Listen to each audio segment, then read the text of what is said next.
Over the past few weeks, I've been playing around with the Inglenook Siding Puzzle. I started with a paper system and progressed to an Arduino-based simulation. The layout, well, it's not a layout at all, is it? It's just the control panel, and it doesn't even have controls.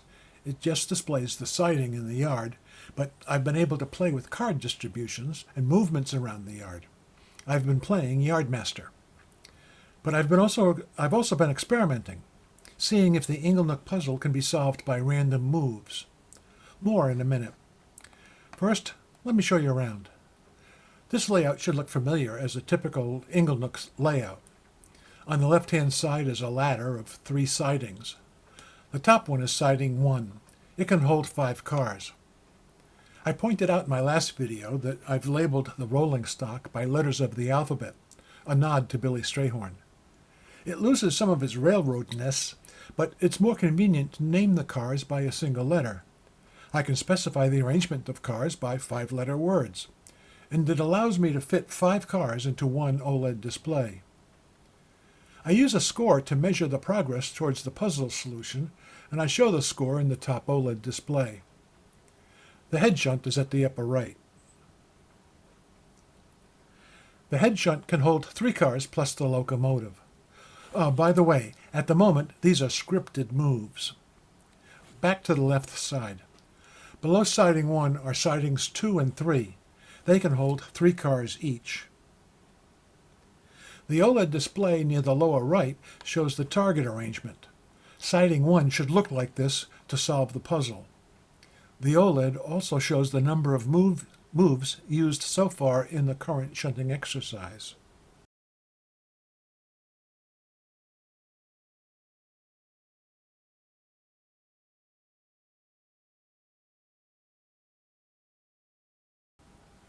That's the last of the scripted moves. The Arduino will start making the moves randomly now. Even though the moves are made at random, it doesn't mean that they are without rules. For example, if the random move is to draw 3 cars from siding 3, but there are only 2 cars in the siding, the move is voided. You have to spin again. The final move in Precisi is like that. I put in a strategic rule that no 2 consecutive moves can be made with the same siding. Drawing 2 cars from siding 3 and then dropping 1 car back into the siding is prohibited. No mulligans. Besides, it'll cost an extra move. Thinking about it, though, that may change. We have a head start for this round. 3 letters are in place. The final 2 won't take long. It should be obvious that this is a work in progress. I'll add buttons and switches to shuttle the cars around, but for now this is a control panel without any controls, except for what I could do with the debugger. I let the Arduino make the moves and I'll check the validity of them, making sure that the rules are followed.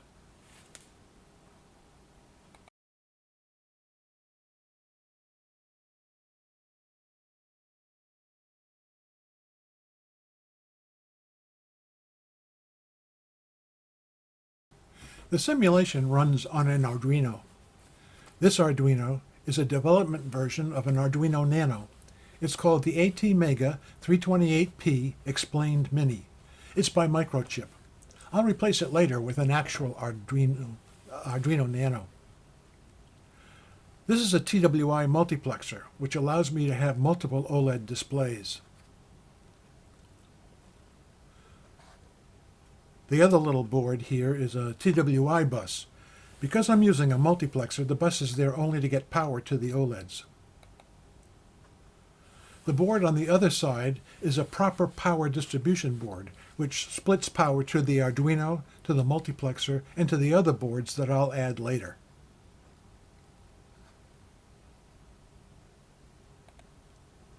The project as it stands now draws 60 milliamps at 5.2 volts and runs comfortably from a USB port on my laptop.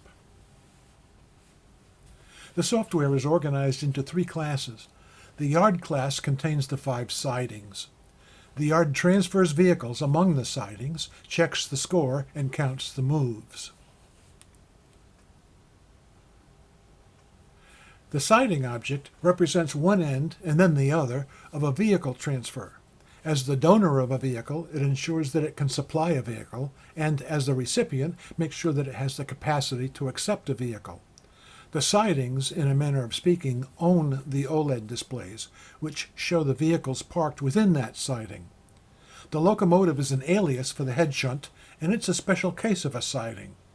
Every vehicle transfer passes through the locomotive. The target, too, is a special case of siding, but just stays a passive object. It's there to host the OLED display. The Yardmaster class implements the strategies for solving the puzzle. Currently, it's just a matter of making up a random move and submitting it to the yard for execution. Software at this stage of development occupies 8,600 bytes of program memory and uses just under 1,200 bytes of RAM. That's for the debug version of the program. The release version stands at around 6,600 bytes of program memory. The RAM usage doesn't change between the debug version and the release version. Of course, there will be added software to support the switches and buttons and LEDs. We saw the Arduino solve the beach puzzle with a little help to get it started. I'll let it go again on the chafe puzzle, this time without help. I guess it's pretty obvious that it doesn't actually solve the puzzle. It more or less stumbles upon the solution. The Arduino arrives at solutions for most puzzles in 500 to 700 random moves. Some puzzles it can solve in around 200 moves, but in some extreme cases I've seen it take nearly 2,500 moves. By the clock, it takes a little longer when it animates the shunter. That's it for now. Next, I'll add switches and buttons to operate the yard. Right now it's just a simulation, but I'm having fun with it. I'm also thinking about how I might have the software actually solve the puzzle on its own. Check back in about a month or so. Meanwhile, thanks for showing interest and stopping by.